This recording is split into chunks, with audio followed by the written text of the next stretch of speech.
this star coming? It's easy for me to say yeah, isn't it? Of course. I'm not one that, we know we've had some tough games and we've rolled our luck in some of them games as well. But what I will say is the lads' determination, the attitude and application of the players has been different class, and we deserve to be there because we've been excellent in everything we've done and we've generated the points. Go big if you want, Tel. Good lad. Yeah, kid.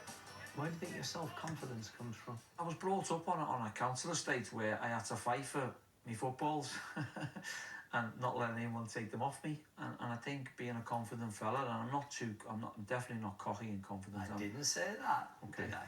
If I'm presenting or I'm showing or I'm coaching, I have to make sure I'm in control of that, so I can't give any sort of soft touch to the players to say that as if I don't know what I'm doing. And I'm quite confident in everything I do, whether that's putting my clothes on, whether that's going out on a night out, whether that's telling someone how I feel about them. I'm quite open and confident in that, but I'm more confident as a manager knowing that if we give the players the tools to go out and perform, we can do that, and I'm confident that my players can follow my suit of being confident.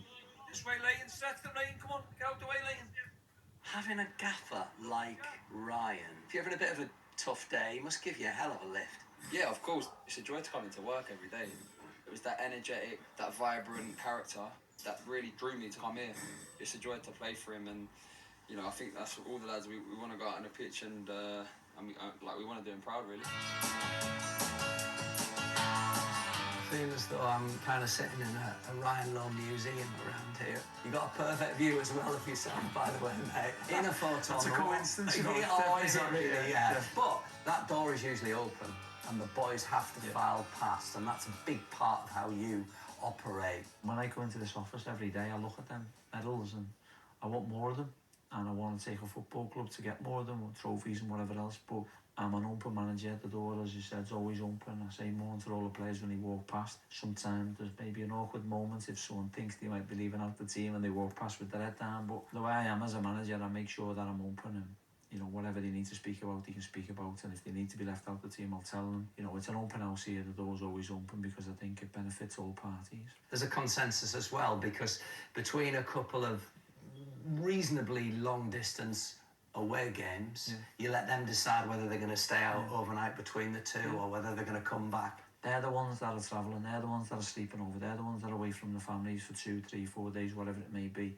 So we will give them the opportunity. They actually don't know that yet, so you just told them. But the Leicester and Ipswich game is obviously, playing on a Wednesday and then a Saturday. You've got to make sure you manage it. So yeah, I'll have to remind them of that today before they see it. I think you want to be telling them yourself before this goes out. When we look at this man's feet, please. All the coaching staff, strict black boots rule, huh? I know, it took me a while to get used to wearing black boots, I'm not going to lie. I mean, I don't want to put even more pressure on him, but my taxi driver this morning said, you need to tell him all the major North West clubs have been in the Premier League, but Burnley, Blackburn, Blackpool, obviously, Bolton, Wigan, but not Preston. Does that kind of enter your thinking at all? No, yeah, of course, because you want to try and do that, but I've said on record that we should take inspiration from what Luton Town done last season, remarkable. And I always want to try and overachieve, and that's what I've done ever since I've been a manager. But we're definitely aware of it, of course, and that's one thing that in the back of my mind I'd love to be able to help the football club get there one day, because it definitely deserves an opportunity to be there.